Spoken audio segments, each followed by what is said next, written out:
कुणाल ने अपनी बहन दीपिका को फोन किया और बोला, बहन तुम रितेश के मुंडन में 1 हफ्ते पहले आ जाना।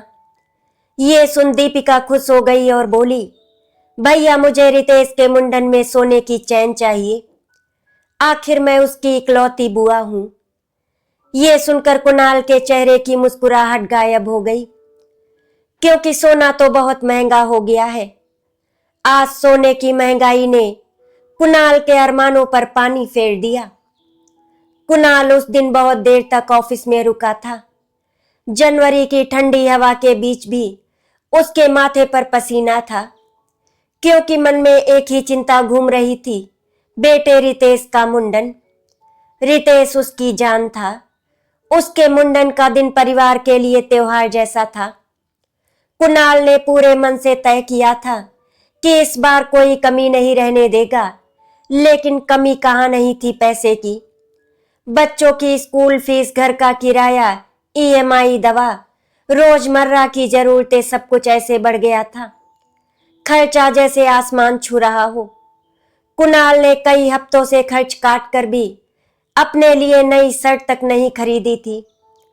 कुछ दोस्तों से उधार मांगा, कुछ अपने पुराने खाते से निकाला और जैसे तैसे मुंडन का बजट खड़ा किया। घर में जब सब सो गए तब उसने अपने कमरे में बैठकर लिफाफे में नोट गिने, बार बार जोड़ घटाव किया और फिर मन को समझाकर बोला, बस यही काफी है, रितेश की खुशी सबसे जरूरी है। उसी खुशी में उसने अपनी बहन दीपिका को फोन किया। बहन से उसका रिश्ता बहुत प्यारा था। बचपन में दीपिका हमेशा उसके पीछे पीछे चलती थी। कुणाल ने मुस्कुराते हुए कहा, दीपिका अगले हफ्ते रितेश का मुंडन है, 1 हफ्ता पहले आ जाना, तैयारी में मदद हो जाएगी। उधर से दीपिका खुशी से चहक उठी, वाह भैया मैं तो अभी से एक्साइटेड हूं, आखिर मेरा भतीजा है। कुणाल के चेहरे पर मुस्कान फैल गई, लेकिन ये मुस्कान पलक झपकते ही ठहर गई जब दीपिका ने अगले ही पल कहा, भैया मुझे रितेश के मुंडन में सोने की चैन चाहिए, आखिर मैं उसकी इकलौती बुआ हूं। कुणाल के हाथ ठंडे पड़ गए, उसकी उंगलियां जैसे सुन्न हो गईं, दिल की धड़कन धीमी और भारी हो गई। उसे लगा जैसे किसी ने खुशी के गुब्बारे में पिन चुभो दी हो। वो कुछ सेकंड चुप रहा और दीपिका समझ ही नहीं पाई कि इस चुप्पी के पीछे कौन सा तूफान है। कुणाल ने धीरे से कहा, देखता हूं दीपिका, बात करते हैं, और फोन काट दिया। कमरे में एक अजीब सी खामोशी छा गई, ऐसी खामोशी जो आवाज नहीं करती मगर सीने में धंसती रहती है। कुणाल खिड़की के पास जाकर बैठ गया। सड़क पर गाड़ियों की आवाज थी, लेकिन उसके भीतर जैसे सब कुछ शांत टूटा हुआ था। सोने की चैन, उसने खुद से कहा और हंसने की कोशिश की, लेकिन हंसी नहीं निकली। सोना अब सिर्फ धातु नहीं रहा था, इज्जत का पैमाना बन गया था, रिश्तों का नाप बन गया था। और एक पिता अपने बेटे के लिए एक धार्मिक रस्म का इंतजाम करने में पहले ही परेशान था, अब बहन की मांग कैसे पूरी करता। उसी समय राधिका जी, कुणाल की मां, रसोई में पानी पीने उठी। उन्होंने देखा बेटा जाग रहा है और आंखों में बेचैनी है। मां का दिल बेटे की सांसों की रफ्तार भी समझ लेता है। राधिका जी कमरे में आई और प्यार से बोली, इतनी रात तक अभी भी जाग रहे हो कुणाल? कुणाल ने तुरंत चेहरा सामान्य करने की कोशिश की, नहीं मां, बस थोड़ा हिसाब देख रहा था। राधिका जी ने बेटे की आंखों में देखा, वो आंखें जो बचपन में खिलौना टूटने पर भी ऐसे ही बुझ जाती थी। मां समझ गई। उन्होंने पास बैठकर धीरे से पूछा, दीपिका ने कुछ कहा है क्या? कुणाल का गला भर आया। उसने जैसे खुद को रोका, फिर कहा, मां उसे मुंडन में सोने की चैन चाहिए, कह रही है आखिर वो बुआ है। ये कहते ही कुणाल की आवाज कांप गई। मैंने मुंडन के लिए ही बड़ी मुश्किल से पैसे जुटाए हैं, अब मैं कहां से सोना लाऊं? राधिका जी ने अपने बेटे के सिर पर हाथ रखा। उनकी आंखें नम हो गई, लेकिन वो आंसू मजबूरी के नहीं थे, समझदारी के थे। उन्होंने एक लंबी सांस ली, जैसे मन में कुछ तय कर रही हो। फिर बोली, बेटा सोना बहुत महंगा हो गया है, पर रिश्ते, क्या रिश्तों की कीमत भी बाजार तय करेगा। कुणाल कुछ नहीं बोला, बस मां की ओर देखा। राधिका जी का चेहरा शांत था, लेकिन उस शांति में एक निर्णय था। तू चिंता मत कर, उन्होंने कुणाल की पीठ थपथपाई। मैं अपनी बेटी को अपने तरीके से समझाऊंगी, बहुत प्यार से, पर बहुत गहराई से।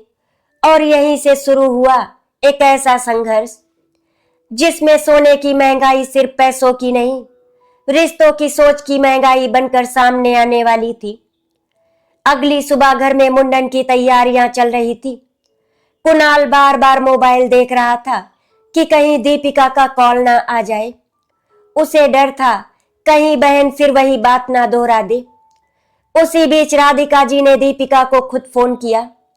माँ की आवाज में हमेशा अपनापन होता है, इसीलिए दीपिका ने फोन उठाते ही हंसकर कहा, माँ कैसी हो?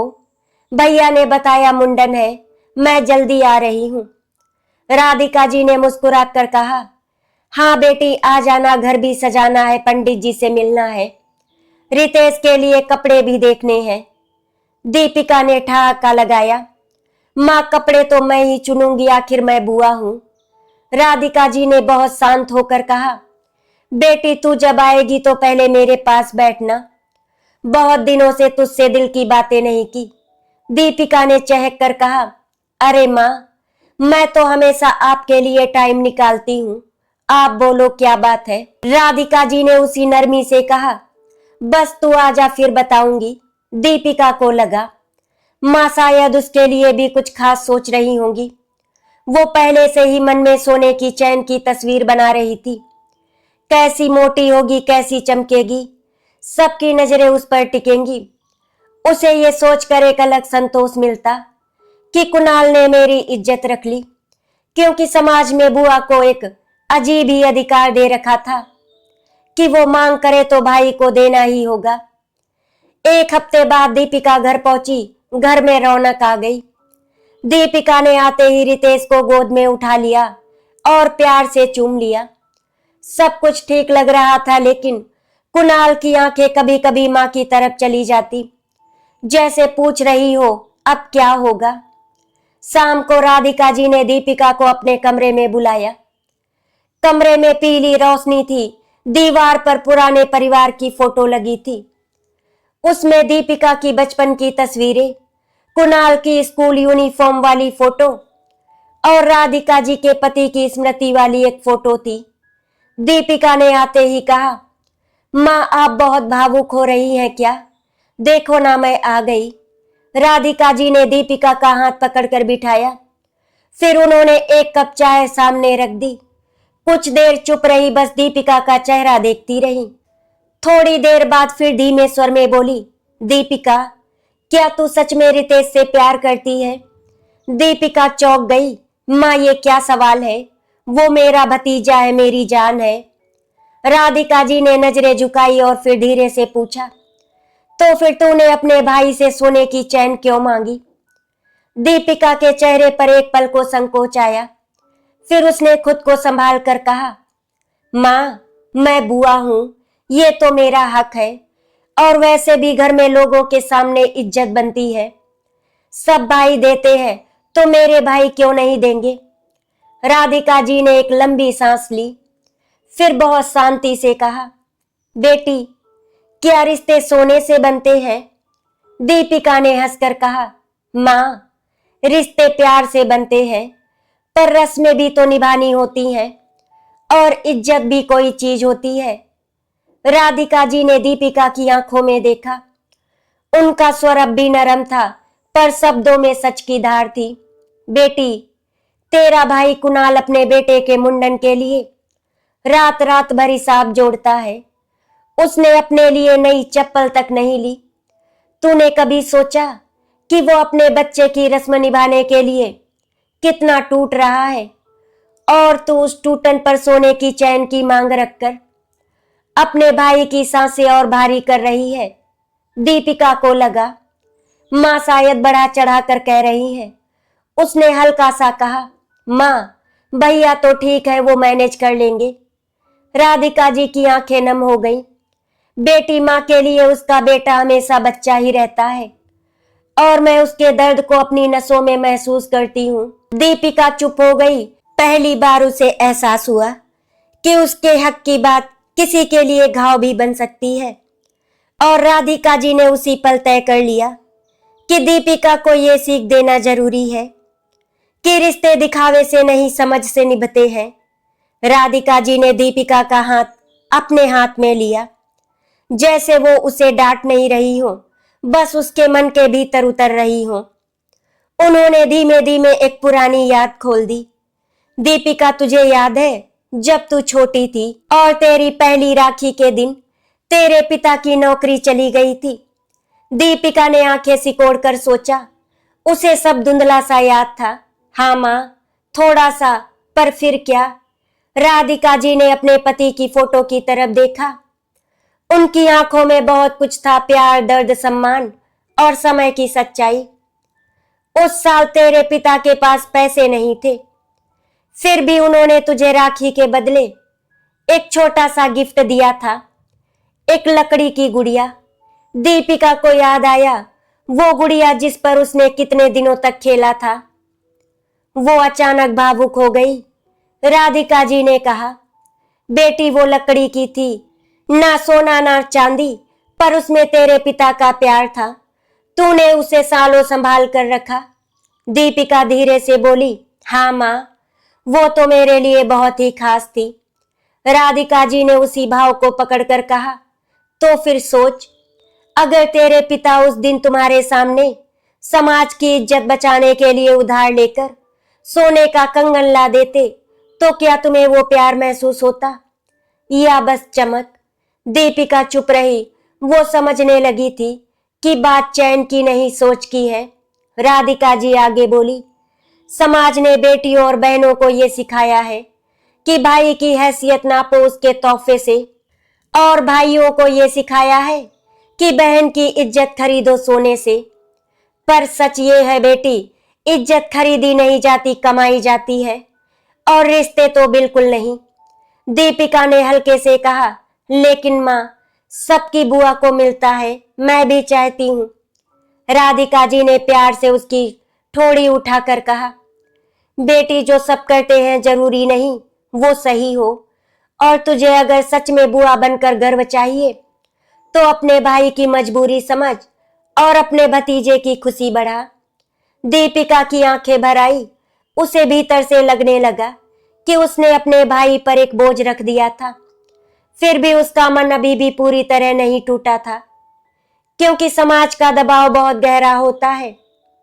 वो मन के अंदर बैठकर फुसफुसाता है, लोग क्या कहेंगे। राधिका जी ने एकदम सही निशाना लगाया। उन्होंने कहा, दीपिका, लोग क्या कहेंगे? यही ना कि सोने पर सबसे महंगाई है। सोना तो महंगा हुआ ही है, पर इंसान का अहंकार, दिखावा और तुलना, ये उससे भी महंगे हो गए हैं। दीपिका के होंठ कांप गए। माँ, मैं गलत थी क्या? राधिका जी ने उसकी पीठ सहलाई। बेटी, गलत तब होता है जब हम समझकर भी नहीं बदलते। अब तू समझ रही है, बस इतना ही काफी है। उस रात दीपिका अपने कमरे में सो नहीं पाई। उसे अपने भाई कुणाल का चेहरा याद आता रहा। फोन पर उसकी ठहरी हुई आवाज, उसकी हंसी का गायब हो जाना। उसे लगा उसने अपने भाई को दुख दिया है, ऐसे वक्त में जब भाई खुद अपने बेटे के लिए लड़ रहा है। और इसी बेचैनी ने दीपिका को बदलना शुरू कर दिया। मुंडन से एक दिन पहले घर में हलचल थी। आंगन में टेंट लगा था, महिलाएं बातों में व्यस्त थी, बच्चे इधर उधर दौड़ रहे थे। कुणाल बार बार हिसाब पूछता, पंडित जी को कितना देना है? मिठाई वाले को पेमेंट हो गया? उसके चेहरे पर मुस्कान थी, लेकिन आंखों में चिंता का धुआं। दीपिका ये सब देख रही थी। उसे एहसास हुआ कि भाई सच में कितनी जिम्मेदारी का बोझ उठाए है। वो धीरे धीरे राधिका जी के पास गई और बोली, माँ, भैया सच में बहुत परेशान लग रहे हैं। राधिका जी ने धीमे से कहा, हाँ बेटी, और इसका आधा कारण उसका प्यार है। वो अपने बेटे के लिए दुनिया से लड़ सकता है। दीपिका का गला भर आया। उसने कहा, माँ, मैं उनसे माफी मांगना चाहती हूँ। राधिका जी ने मुस्कुरा कर कहा, माफी शब्दों से नहीं, काम से मांगो। आज बुआ बनकर ऐसा काम कर कि रितेश का मुंडन यादगार हो जाए और कुणाल का सिर भी ऊंचा हो जाए।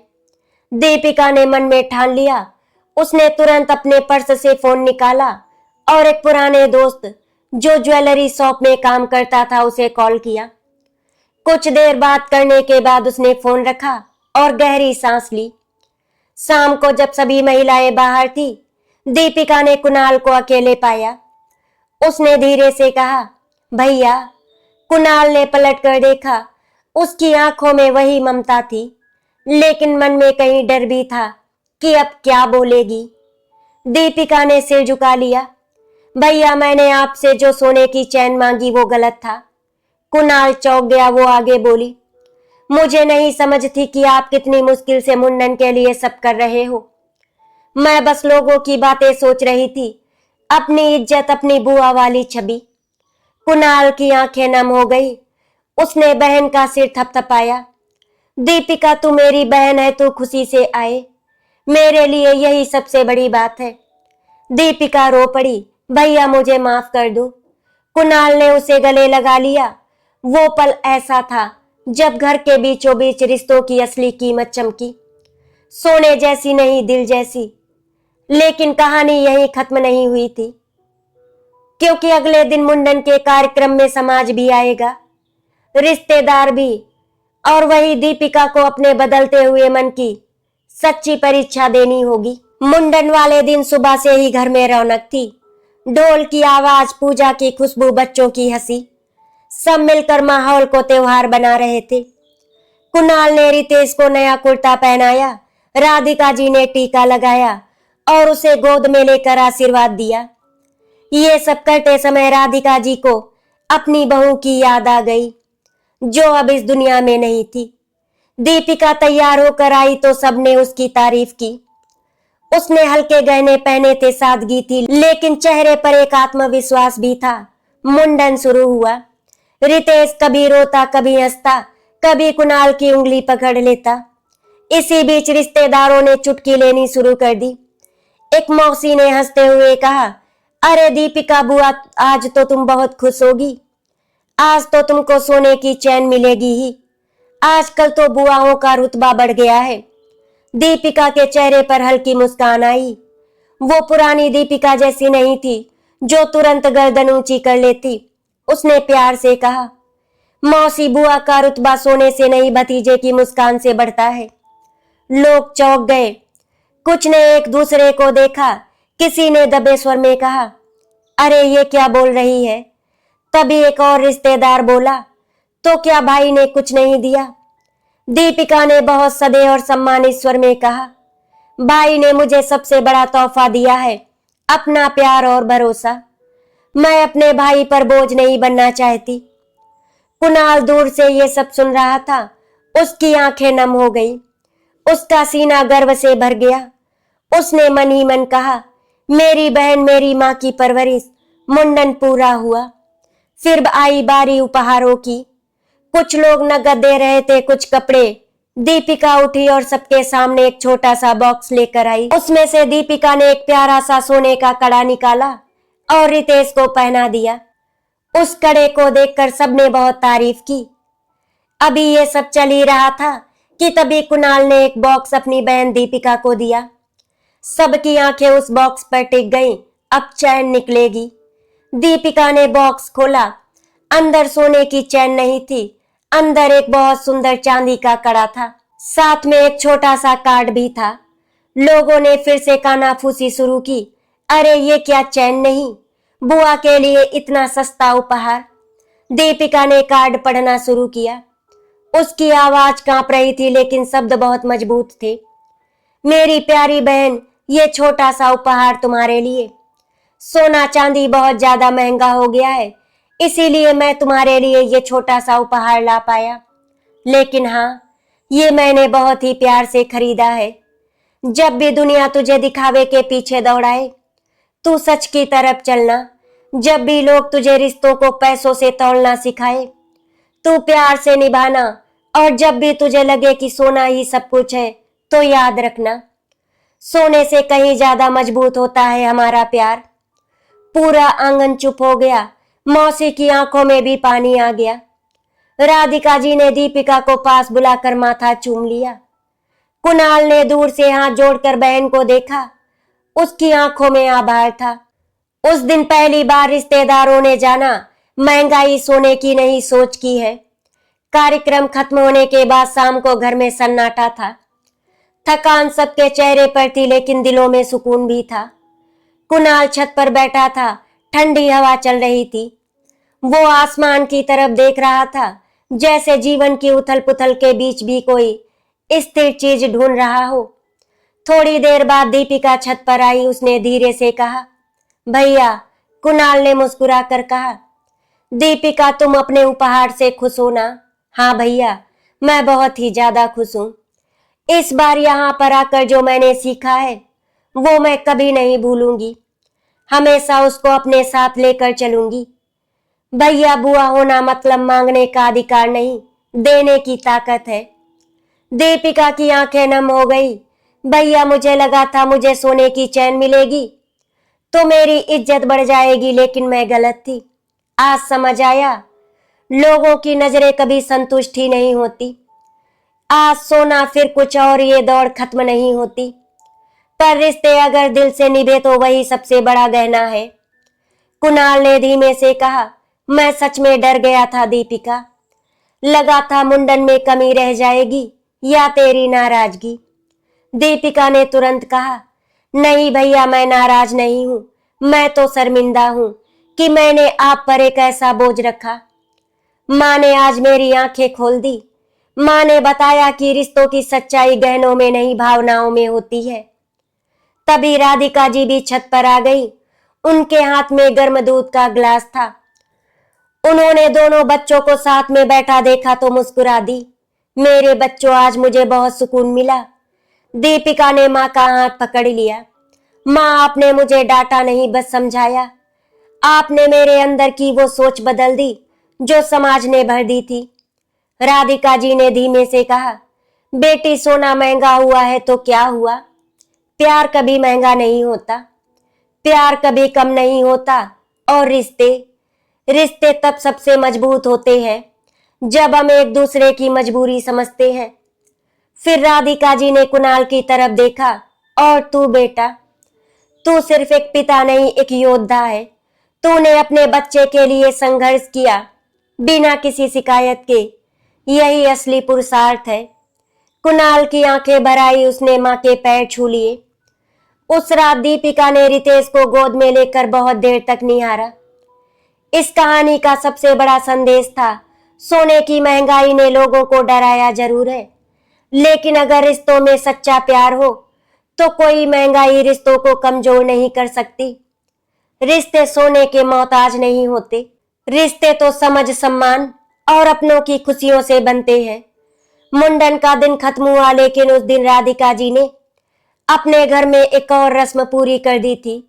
रिश्तों को दिखावे से निकालकर प्यार की सच्चाई में उतार देने की रस्म। मुंडन के बाद घर में सुकून तो था, मगर दीपिका के मन में एक हल्का सा डर बैठ गया था, क्योंकि उसे पता था कि उसकी ससुराल में अब ये बात जरूर जाएगी। वहां बातें पंख लगाकर उड़ती थी और फिर कांटों की तरह चुभती थी। दीपिका जब अपने मायके से विदा होकर ससुराल पहुंची तो बाहर से सब सामान्य दिख रहा था, लेकिन भीतर ही भीतर माहौल में एक अजीब ठंडापन था। जैसे ही वो दरवाजे पर पहुंची, सासू मां शारदा देवी ने बिना मुस्कुराए उसकी तरफ देखा। दीपिका ने पैर छुए तो शारदा देवी ने हाथ तो रखा, पर आंखों में अपनापन नहीं था। दीपिका समझ गई तूफान आने वाला है। रात के खाने के बाद जैसे ही सभी बैठे, शारदा देवी ने बात शुरू कर दी, आवाज में ताना और शब्दों में जहर की नमी। तो हो गया मुंडन? दीपिका ने धीरे से कहा। हाँ माँ जी, बहुत अच्छा हुआ। शारदा देवी ने कटाक्ष किया। अच्छा तो होना ही था, आखिर तुम्हारा भाई है, पैसे की कमी थोड़ी होगी। दीपिका का मन कसैला हो गया, फिर भी उसने संयम रखा। भैया ने बहुत मेहनत की थी, सब बहुत प्यार से हुआ। तभी ननद पिंकी हंसकर बोली, भाभी, मुंडन में आपको क्या मिला? सोने की चैन तो पक्की ही थी आपकी, आखिर आप इकलौती बुआ जो हो। पिंकी की हंसी में मासूमियत नहीं थी, वो हंसी थी जो किसी की हैसियत नाप कर निकलती है।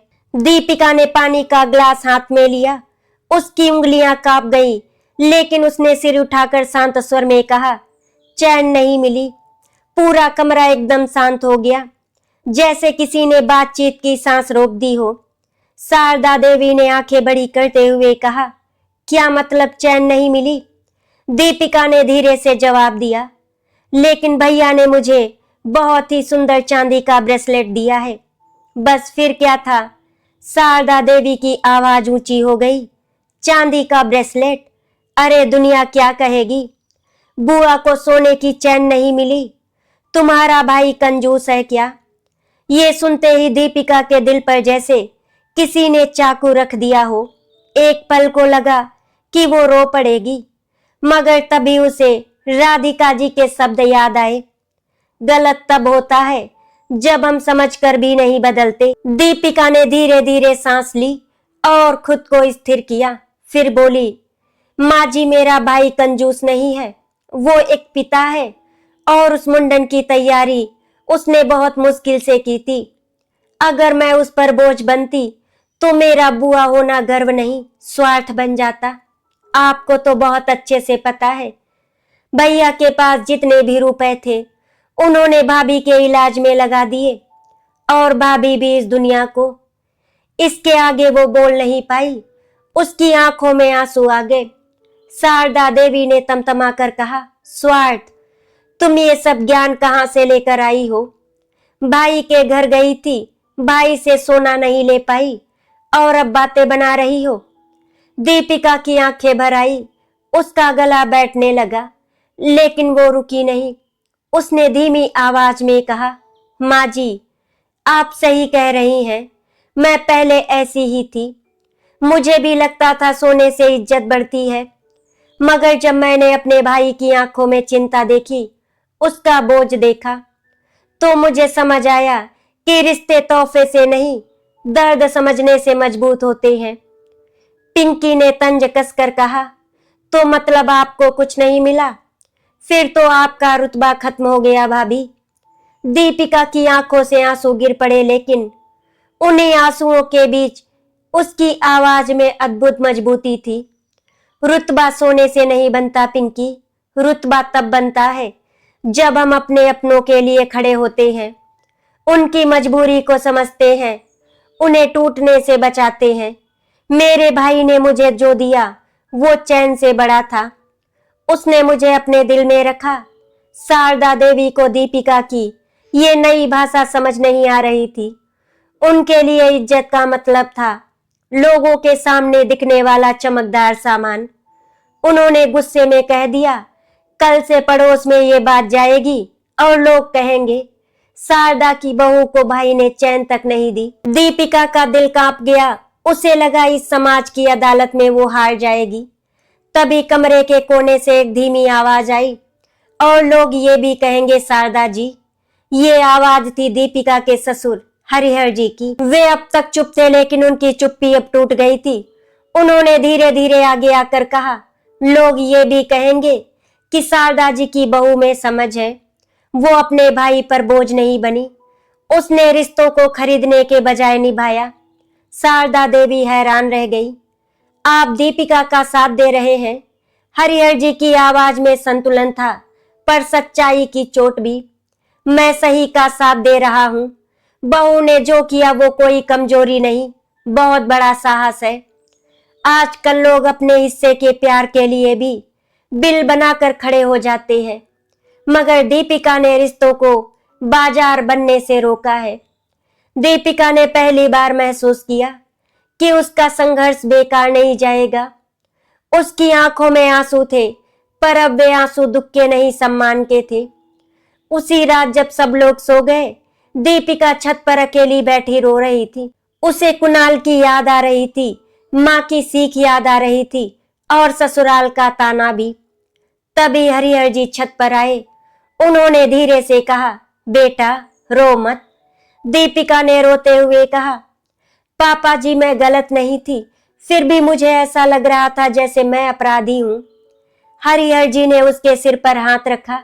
नहीं बेटा, तुम अपराधी नहीं, तुम बदलाव की शुरुआत हो। जो सच बोलता है वही पहले ताने सुनता है। फिर उन्होंने जेब से एक छोटा सा कपड़ा निकाला। अंदर एक पुरानी सोने की छोटी सी अंगूठी थी। उन्होंने कहा, ये मेरी माँ की निशानी है। मैं चाहता तो तुम्हें दे देता, मगर मैं ये नहीं चाहता कि तुम इसे अपने सम्मान का सबूत समझो। मैं चाहता हूं तुम इसे अपने पास रखो, एक याद के तौर पर, कि सोना तभी सुंदर है जब वो रिश्तों से भारी ना पड़े। दीपिका कांप उठी। उसने धीरे से कहा, पापा जी मैं इसे रखूंगी, लेकिन वादा करती हूं मैं कभी इसे दिखावे के लिए नहीं पहनूंगी।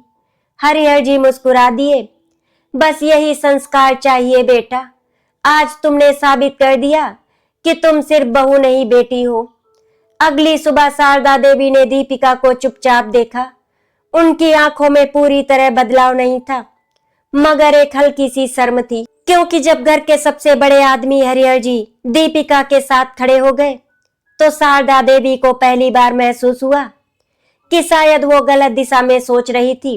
और दीपिका उस दिन रोकर भी जीत गई, क्योंकि उसने ससुराल में भी साबित कर दिया कि सोना महंगा हो सकता है, मगर रिश्तों की कीमत उससे कहीं बड़ी होती है। इज्जत वही सच्ची है जो किसी अपने की मजबूरी समझकर निभाई जाए, और बुआ होने का गर्व मांगने से नहीं देने में है। आशा करती हूँ आपको हमारी कहानी अच्छी लगी होगी। अगर आपको हमारी कहानी अच्छी लगी तो वीडियो को लाइक एंड शेयर करें, चैनल को सब्सक्राइब करें। वीडियो देखने के लिए आपका धन्यवाद।